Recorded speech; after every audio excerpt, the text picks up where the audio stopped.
Here with Bucky Brooks for our rapid recap of Thursday Night Football. I feel like we watched 3 different games tonight because so much happened, and obviously the dramatic finish, but you got to be proud with the way they were able to gut out a win. Yeah, I think that's the biggest thing. If you're a coach, you're Doug Peterson, you love the toughness that your team displayed. Like the defense being on the field for over 40 minutes, being able to get a stop at the end of the game. You loved it. You love the fact that you overcame some early turnovers, some weird plays at the very beginning to kind of dominate the first half. And then you just like the toughness that your quarterback, your franchise quarterback, who everyone is going to take the lead from, the toughness that he displayed. When you get all of those things, man, you leave going back to Jacksonville feeling great about your team.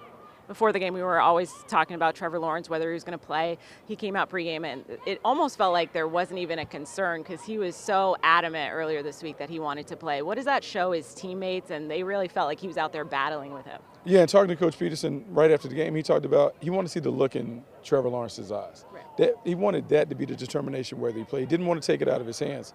And so your franchise quarterback is supposed that he's expected to show up each and every week, no matter the circumstance. The fact that Trevor was able to do that with an injury, man, it brings about a different level of confidence that his teammates will have in him. It also shows a different level of leadership. This is something that he can use to kind of like take his game to another level.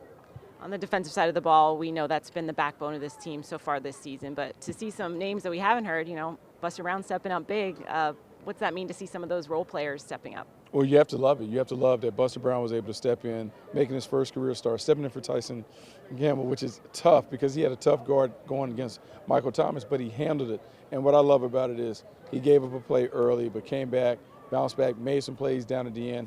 The fourth down knockaway, those are the things that he can use to build his confidence. So when he continues to expand his role, he'll be a vital contributor. Very good. Things are good. The Jags are 5-2 as they get a win in New Orleans.